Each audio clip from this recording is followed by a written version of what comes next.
हाँ जी बेटा, स्टार्ट करते हैं हेल्थ टॉपिक। थोड़ा सा हमारा रह गया था, दोबारा से इसको देख लेते हैं। ठीक है, firm maximise profit. Do you think any firm would be induced to employ people who might not work efficiently as healthy workers because of ill health? देखिए, ज्यादातर जो फर्म्स होती हैं, कोई भी फर्म्स हो, सबका मेन मोटिव होता है ज्यादा से ज्यादा प्रॉफिट गेन करना। ठीक है, अपना अब किसी ऐसे पर्सन को तो वो फर्म रखेंगी नहीं जो अनहेल्दी हो। हमेशा हर फर्म जो होती है अपने प्रॉफिट के लिए हेल्दी पर्सन को अपॉइंट करना चाहती है। तो क्यों? क्योंकि एक हेल्दी पर्सन जो है इफिशिएंटली मतलब ज्यादा अच्छे तरीके से काम कर सकता है। The health of a person, किसी भी पर्सन की जो हेल्थ होती है, helps him to realise his potential and the ability to improvement in the health status of the population. अब देखिए बेटा, कोई भी पर्सन है, उसकी हेल्थ, उसका जो स्वास्थ्य है, वो उसे और ज्यादा काम करने की क्षमता प्रदान करती है और उसके अंदर योग्यता होती है किसी भी वर्क को करने की अच्छे तरीके से। ठीक है, बजाय अब देखिए, अगर कोई मान लीजिए अनहेल्दी पीपल है, अगर वो उसका स्वास्थ्य ही ठीक नहीं है, तो वो जब उसका मतलब उसकी हेल्थ ही ठीक नहीं होगी तो वो कोई भी काम कैसे कर पाएगा? अगर वो हेल्दी है तो वो अच्छे से काम कर पाएगा। ठीक है,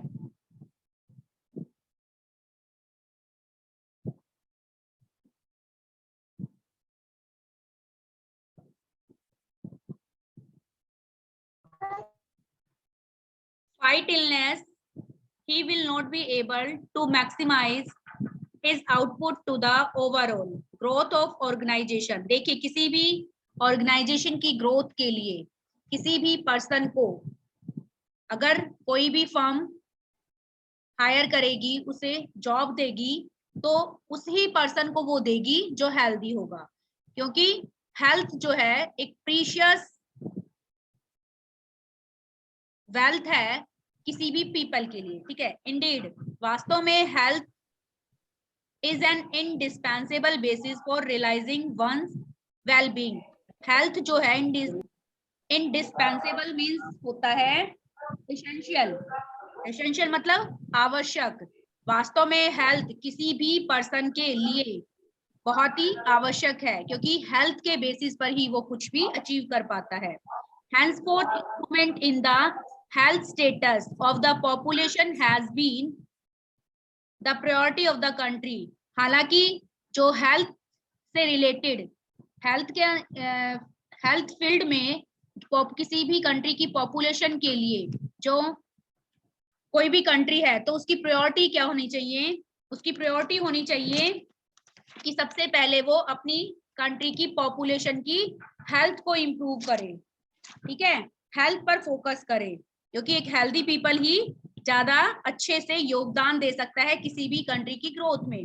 अवर national policy to aims at improving the accessibility of health care, family welfare and nutritional service with a specific focus on the under privilege segment of the population. इसीलिए हमारी कंट्री के अंदर जो नेशनल पॉलिसी, जो national policy बनाई गई है government की तरफ से, उनका मेन एम मतलब उनका मेन लक्ष्य क्या है कि सभी लोगों तक हेल्थ केयर फैसिलिटी पहुंच पाए। ठीक है, और सभी जो पीपल हैं, जो फैमिलीज हैं, उनके वेलफेयर के लिए, उनकी भलाई के लिए। नितिन सुहाग बेटा, फोकस ऑन द स्टडी। क्या कर रहे हो ये?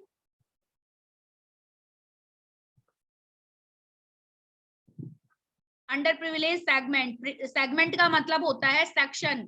अंडर प्रिविलेज मतलब जिन्हें प्रिविलेज सुविधाएं नहीं मिली, जिनके लिए सुविधाएं उपलब्ध होनी चाहिए। तो मतलब जिन लोगों को, जिन सेक्शंस को कंट्री के अंदर जो पॉपुलेशन है, अब उस पॉपुलेशन में कुछ ऐसे भी सेक्शन होते हैं, ऐसे भी ग्रुप होते हैं जिन्हें सुख सुविधाएं नहीं मिल पाती हैं, जिसकी वजह से ना तो उनकी ग्रोथ हो पाती है, हेल्थ डाउन रहती है। तो गवर्नमेंट ने ऐसी पॉलिसीज बनाई है कि in under privilege segment sections को ज्यादा से ज्यादा सुविधाएं प्रोवाइड कराई जा सके। ओवर द लास्ट 5 डिकेड्स, पिछले 5 दशकों से India has built a vast health infrastructure and has also developed the manpower required at primary, secondary and tertiary sector in government as well as in the private sector. देखिए बेटा, government ने हर sector के लिए हमें man labour की need होती है, ठीक है। मैन पावर मतलब मैन की, मनुष्य की हमें हर फील्ड में, चाहे वो प्राइमरी हो, सेकेंडरी हो या टर्शरी हो या कोई प्राइवेट सेक्टर हो, हर फील्ड के अंदर हमें मनुष्य के लेबर की नीड होती है। तो इस लेबर को अच्छे से प्रोवाइड कराने के लिए किसी भी कंट्री की जो डेवलपमेंट है वो इस मैन लेबर पर ही टिकी है। तो इसके लिए लोगों को हेल्दी होना चाहिए और इस हेल्थ को इम्प्रूव करने के लिए इंफ्रास्ट्रक्चर मतलब वो सुख सुविधाएं उपलब्ध कराई जाती हैं हमारी इंडियन कंट्री के थ्रू लोगों की हेल्थ को इम्प्रूव करने के लिए। These measures which have been adopted have increased the life expectancy to over 68.3 years in 214।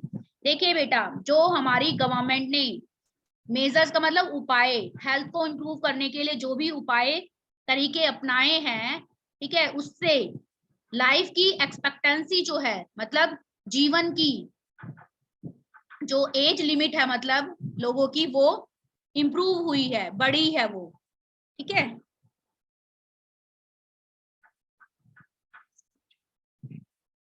तो अब बात करते हैं इन्फेंट मॉर्टेलिटी रेट की।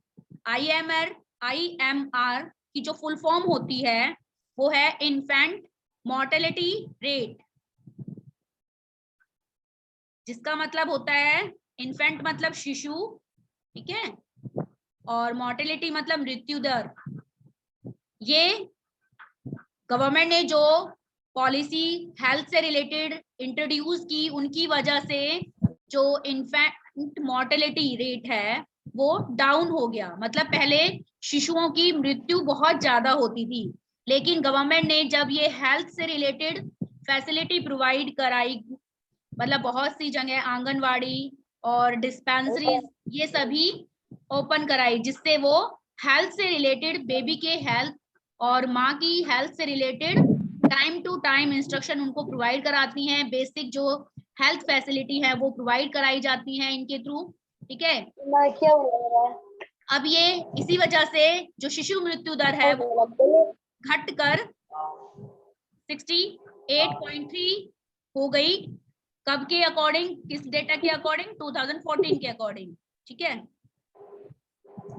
147 जो है 1951 में 147 इन्फेंट मॉर्टेलिटी रेट था, लेकिन आगे वो घटकर 2016 में 34 हो गया। ओके, अब बात करते हैं crude birth rates have drop to 20.4, ठीक है। बर्थ रेट क्या होता है बेटा? Birth rate is the number of babies, okay, born there for every 1000 people during a particular period of time, okay. क्या होता है क्रूड बर्थ रेट? जो बर्थ रेट है हर 1000 पीपल पर, हर जो एक बच्चा जन्म ले रहा है, ठीक है, एक टाइम पीरियड के अंदर, उसे क्रूड बर्थ रेट कॉल किया जाता है। And death rates to 6.4 within the same duration of time. इसी टाइम पीरियड पर जो डेथ रेट है मतलब हर 1000 बच्चों पर जो जिन बच्चों की जन्म के बाद मृत्यु हो गई उसे डेथ रेट के अंदर इंक्लूड किया जाएगा। Increase in life expectancy and improvement in child care are useful in assessing the future progress of the country। Country की फ्यूचर प्रोग्रेस के लिए ये जरूरी है कि बच्चों की लाइफ एक्सपेक्टेंसी को इम्प्रूव किया जाए, ठीक है, और उनके लिए चाइल्ड केयर फैसिलिटी जो है वो प्रोवाइड कराई जाए टाइम टू टाइम।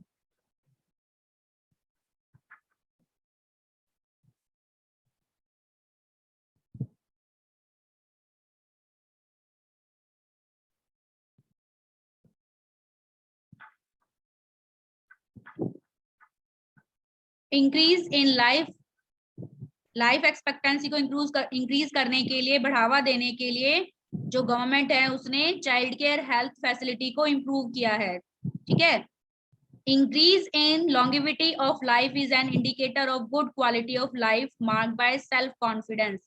देखिए किसी भी कंट्री के अंदर अगर लोगों की जीवन जो उनकी लाइफ की एज है वो लॉन्ग होती है तो वो उस कंट्री के लिए बहुत अच्छा एक साइन होता है कि लोगों की हेल्थ क्वालिटी जो है वो इम्प्रूव हो रही है, इससे उनका कॉन्फिडेंस भी इंक्रीज होता है। Reduction in infant mortality involves the protection of children from infection।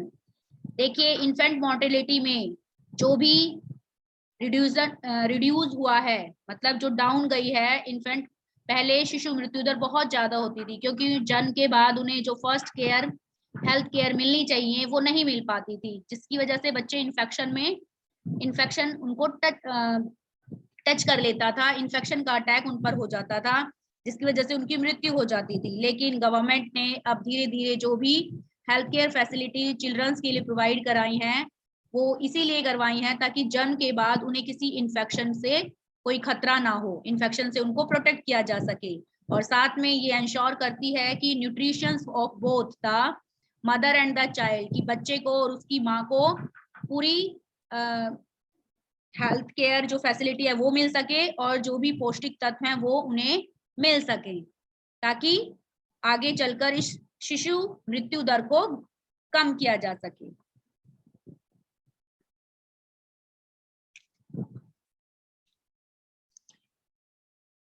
तो ये बेटा एक यहाँ टेबल दी गई है हेल्थ इंफ्रास्ट्रक्चर की, ठीक है, ईयर वाइज 2013 की, 14 की, 15 की, 16 की और 17 की, कि यहाँ पर जो public health centre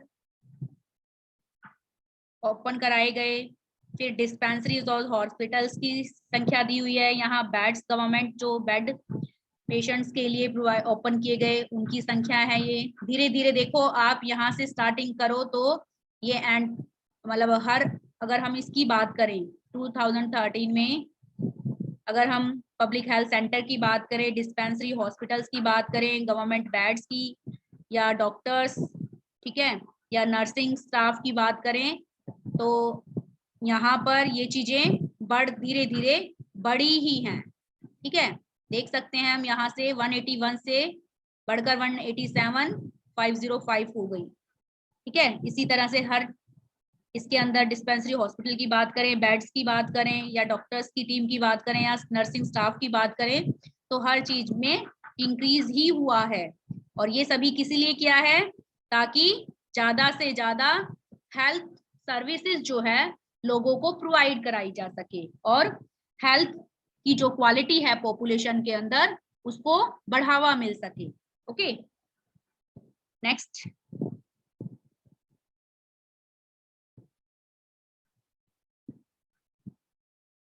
There are many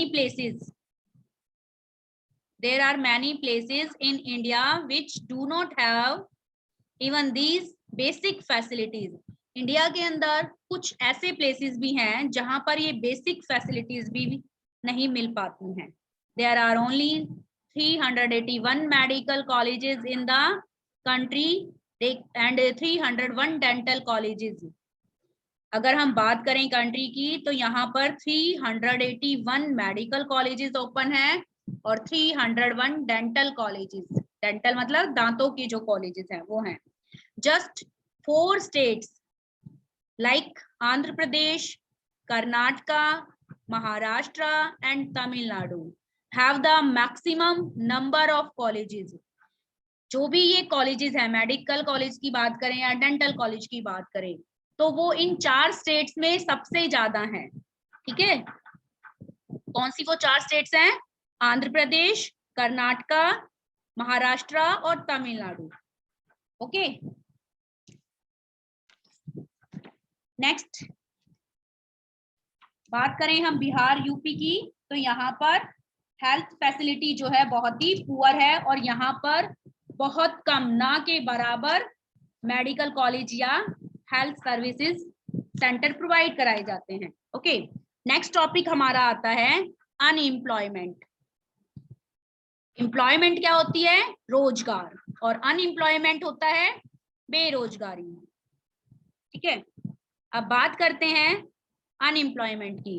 suckles mother Sheela looked after the domestic chores children and helped her husband Buta in the field.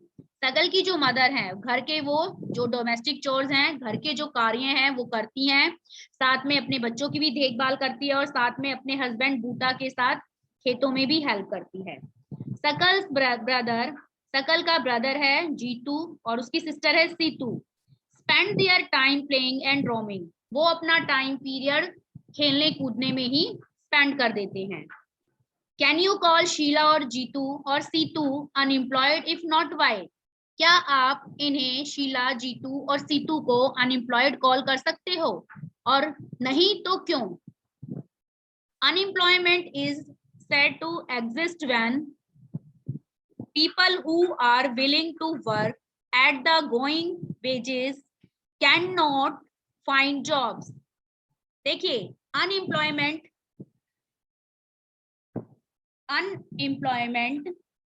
Underline कर लीजिए बेटा अगर आपके पास बुक है इस टॉपिक को। अनएम्प्लॉयमेंट की डेफिनेशन है ये। Unemployment is said to exist when people who are willing to work at the going wages cannot find jobs. देखिए, अनएम्प्लॉयमेंट क्या है?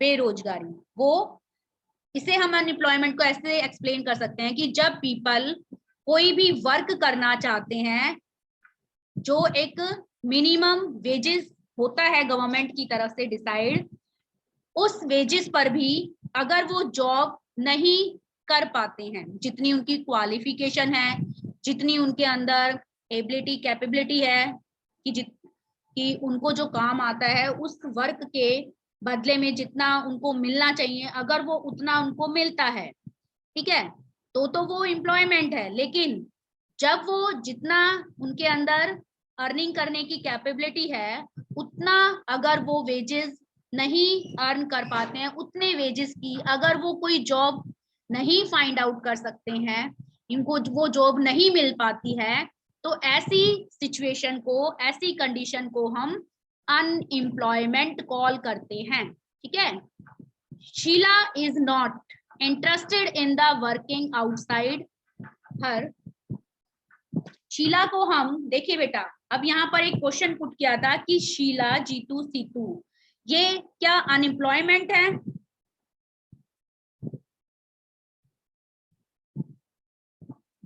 तो देखिए बेटा, शीला को हम ये नहीं कॉल कर सकते कि वो अनएम्प्लॉयड है, क्योंकि शीला घर के काम करने में बिजी रहती है, बाकी बचे टाइम पर अपने बच्चों का केयर करती है, फिर खेतों में भी अपने हस्बैंड के साथ काम कराती है, तो उसके पास ना तो टाइम है और ना ही वो करना चाहती है, तो उसे हम अनएम्प्लॉयड नहीं कॉल करेंगे। बात करें जीतू सीतू की, तो इन्हें भी हम अनएम्प्लॉयड कॉल नहीं करेंगे, क्योंकि ये अभी डिपेंडेंट ग्रुप के अंदर आते हैं, मतलब जो अपने पेरेंट्स पर डिपेंड होते हैं, ये इतने अभी बड़े नहीं हुए कि बाहर जाकर जॉब कर सके, तो इसीलिए हम इन्हें अनएम्प्लॉयड नहीं कॉल कर सकते। Unemployment is said to exist when people who are willing to work at the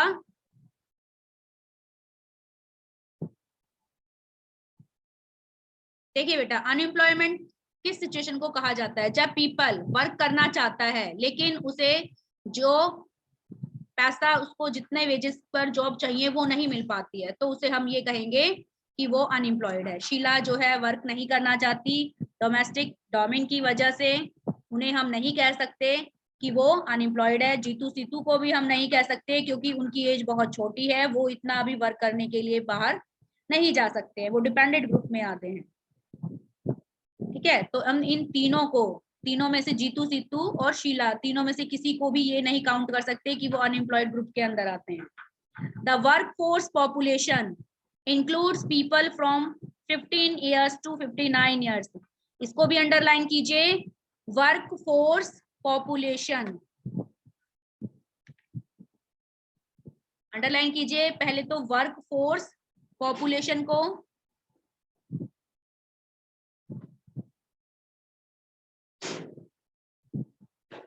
work force population जो है उसका एज लिमिट कितना है 15 इयर्स से 59 इयर्स। ओके, इसे अंडरलाइन कर लीजिए ताकि आपको ये पता लगता रहे कि वर्क फोर्स पॉपुलेशन किस एज से किस एज के बीच होती है। 15 ईयर्स से 59 ईयर्स का जो एज ग्रुप है वो वर्क फोर्स पॉपुलेशन होती है। ठीक है, इसीलिए हम जीतू सीतू को अनएम्प्लॉयड नहीं कॉल कर सकते। अब आता है Sakal's brother and sister do not fall within this age group, so they can not be called unemployed. जैसा कि हमने देखा ये बच्चे हैं, इस एज ग्रुप के अंदर नहीं आते, इसीलिए हम इनको अनएम्प्लॉयड नहीं कॉल कर सकते। Sakal's mother, Sheela works for the family, Sakal की मदर फैमिली के लिए वर्क करती है। She is not willing to work outside her domestic domain for payment, अपने घर के कार्यों को छोड़कर वो बाहर वर्क करना नहीं चाहती है। She too can not be called unemployed, इसीलिए हम शीला को भी अनएम्प्लॉयड नहीं कॉल कर सकते। सकल ग्रैंड पेरेंट्स, हालांकि इस स्टोरी में उसके ग्रैंड पेरेंट्स को इंक्लूड नहीं किया गया है, बट अगर उनके यहाँ ग्रैंड पेरेंट्स भी होते हैं तो उन्हें भी हम अनएम्प्लॉयड नहीं कॉल करेंगे, क्योंकि जो ग्रैंड पेरेंट्स हैं उनकी एज 59 से ऊपर होगी। तो जो 14 तक एज और 60 से ऊपर वाले जो भी 59 से ऊपर वाले जो भी पीपल होते हैं उन्हें डिपेंडेंट ग्रुप के अंदर रखा जाता है। कौन से ग्रुप के अंदर? डिपेंडेंट ग्रुप के अंदर, यानी जो इन वर्क फोर्स पॉपुलेशन पर डिपेंड होते हैं, अर्निंग करने वालों पर डिपेंड होते हैं। In case of India we have unemployment in rural and urban areas. देखिए बेटा, हम इंडिया के अंदर अनएम्प्लॉयमेंट को रूरल और अर्बन एरिया में डिफरेंट वे से हम यहाँ दिखाएंगे आपको कि दोनों ही केस में किस तरह से रूरल और अर्बन एरिया के केस में अनएम्प्लॉयमेंट किस तरह से हमें देखने को मिलती है। However, the nature of unemployment differ in rural and urban area. अगर हम नेचर के अकॉर्डिंग देखें तो हमें रूरल और अर्बन एरिया दोनों में डिफरेंट टाइप से अनएम्प्लॉयमेंट मतलब बेरोजगारी देखने को मिलती है। इन केस ऑफ रूरल एरिया, अगर रूरल एरिया के केस पॉइंट ऑफ व्यू से बात करें तो यहाँ पर हमें सीजनल और डिस्गाइज्ड अनएम्प्लॉयमेंट देखने को मिलती है। सीजनल का मतलब सीजन के अकॉर्डिंग काम मिलना, और डिस्गाइज्ड का मतलब होता है जब देखने में तो मतलब 6 लोग लगे हुए हैं फील्ड में लेकिन जरूरत 3 की है। ठीक है, तो वो 3 अगर काम करें तो भी इनफ है, लेकिन फैमिली में अगर 6 मेंबर है तो 6 के 6 लगे हुए हैं। ठीक है, लेकिन अगर वो 3 काम करें और 3 कहीं और जाकर काम करें तो इससे कोई फर्क नहीं पड़ेगा उनके काम पर। लेकिन जब 6 के 6 एक ही वर्क पर लगे हों लेकिन उसमें रिक्वायरमेंट 3 की हो तो ऐसी अनएम्प्लॉयमेंट जो है उसे डिस्गाइज्ड अनएम्प्लॉयमेंट कहते हैं। मींस छिपी हुई बेरोजगारी, देखने में लगता है सबको काम मिला हुआ है लेकिन एक्चुअल में वो बेरोजगारी का डिस्गाइज्ड बेरोजगारी जो होती है, छिपी हुई जो बेरोजगारी होती है उसका एग्जाम्पल है। सीजनल का मतलब सीजन के अकॉर्डिंग, जब फसल ग्रो की जा रही है, फसल हार्वेस्टिंग की जा रही है, कटिंग की जा रही है, तब सीजन के अकॉर्डिंग जब काम मिलता है तब तो उन्हें काम मिल रहा है, लेकिन जब सीजन नहीं होता तो उन्हें काम नहीं मिलता, वो खाली होते हैं, तो उसे सीजनल अनएम्प्लॉयमेंट कॉल करेंगे। Urban areas have mostly educated unemployment, शहरों में ज्यादातर हमें पढ़े लिखे बेरोजगार देखने को मिलते हैं। Seasonal unemployment happens when people are not able to find jobs during some months of the year. Seasonal unemployment कब होती है बेटा? जब लोगों को कुछ साल के अंदर कुछ महीनों में जॉब नहीं मिलती है। ठीक है, जब मतलब फसल से रिलेटेड कोई भी वर्क नहीं होगा खेतों में तो उन लेबरर्स, उन वर्कर्स को काम नहीं मिलता है, तो कुछ महीने उन्हें खाली बिताने पड़ते हैं। तो उस टाइम पीरियड को सीजनल अनएम्प्लॉयमेंट मतलब मौसम संबंधी बेरोजगारी कॉल किया जाता है। काम के अकॉर्डिंग मतलब जब उनका काम होता है खेतों में तब उनको जॉब मिल जाती है, जब काम नहीं होता तो उनको जॉब से हटा दिया जाता है। People dependent upon agriculture usually face such kind of problem. Seasonal जो अनएम्प्लॉयमेंट है ज्यादातर ये एग्रीकल्चर फील्ड में, खेती बाड़ी वाली फील्ड में देखने को मिलती है। There are certain busy season when sowing. कुछ साल के अंदर कुछ ऐसे एग्रीकल्चर के अंदर सीजन होते हैं जिसमें बीज को सोइंग मतलब बोने का, हार्वेस्टिंग मतलब कटिंग का, वीडिंग मतलब जो भी एक्स्ट्रा अनवांटेड प्लांट हो जाते हैं, ठीक है, उनको हटाना, एंड थ्रेशिंग इज डन। तो ये जो 4 एक्टिविटीज हैं ये सभी एग्रीकल्चर फील्ड से जुड़ी हैं, ठीक है। बीज बोना, कटाई करना, उनके अंदर से अनवांटेड जो प्लांट्स होते हैं उनको हटाना, थ्रेशिंग करना, ये सभी एक्टिविटी किससे लिंक है? एग्रीकल्चर से। तो जब ये एक्टिविटीज होती हैं तब तो उन्हें काम मिल जाता है खेत विलेज एरिया में रहने वाले पीपल्स को, लेकिन certain must do not provide much work to the people dependent on agriculture। जो पीपल एग्रीकल्चर पर डिपेंड हैं उन्हें कुछ साल के कुछ ऐसे महीने होते हैं जब उन्हें वर्क नहीं मिलता। इन केस ऑफ दिस गाइड, इस तरह की जो जब उन्हें कुछ मंथ टाइम मतलब काम नहीं मिलता है तो उसे सीजनल अनएम्प्लॉयमेंट कॉल करते हैं। नेक्स्ट आता है डिसगाइज्ड अनएम्प्लॉयमेंट का। People appear to be employed.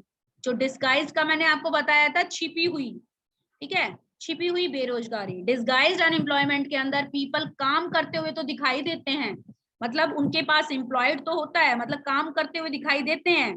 They have agriculture plot where they find work. हम एग्रीकल्चर के ही एग्जाम्पल से उसको एक क्लियर करते हैं इस टॉपिक को भी, जिसमें उनके पास एक प्लॉट है, मान लीजिए खेती बाड़ी के लिए, जहां पर वो सभी वर्क करते हैं, family members. This usually happens among family members engage in agriculture activity. इसमें डिसगाइज्ड अनएम्प्लॉयमेंट के अंदर सभी फैमिली मेंबर्स खेत में काम करते हुए बिजी दिखाई देते हैं। The work requires the service of 5 people but engage 8 people. मान लीजिए फैमिली में 8 पीपल हैं, ठीक है, लेकिन वहां पर जो प्लॉट उनके पास खेत का है उसमें सिर्फ 5 मेंबर्स के वर्क से भी काम चल जाएगा, लेकिन सभी 8 पीपल एंगेज हैं उसी फील्ड में, उसी खेत में। तो इस तरह की अनएम्प्लॉयमेंट को क्या कहा जाता है? Disguised unemployment. 3 people are extra, यहाँ पर हम देख सकते हैं 3 पीपल एक्स्ट्रा हैं। These 3 people also work in the same plot as the other. The contribution made by 3 extra people does not add to the contribution made by the 5 people. तो देखिए बेटा, अगर ये 3 मेंबर कहीं और जाके अर्न करें तो हो सकता है फैमिली के लिए वो अर्निंग बढ़ा पाए, लेकिन जब 8 के 8 एक ही खेत में लगे हों तो ना तो इनकी इनकम बढ़ेगी और ना ही इनको सही तरीके से हम कह सकते हैं कि ये एम्प्लॉयड है। तो इस तरह की छिपी हुई बेरोजगारी को डिसगाइज्ड अनएम्प्लॉयमेंट कॉल करते हैं। If 3 people are removed, the productivity of the field will not decline. अगर 3 लोगों को 5 के वर्क की नीड है, 3 एक्स्ट्रा है, तो उनको अगर हटा दिया जाए तो खेत की जो प्रोडक्टिविटी है फसल, उस पर कोई असर नहीं पड़ेगा। The field requires the services of 5 people, क्योंकि वो एक प्लॉट कितने लोगों के वर्क को डिमांड करता है? 5 को, ठीक है, और 3 जो है उसमें एक्स्ट्रा है। तो जो ये 3 एक्स्ट्रा हैं ये डिसगाइज्ड अनएम्प्लॉयमेंट का एग्जाम्पल है। ये था रूरल एरिया के अकॉर्डिंग। अब बात करें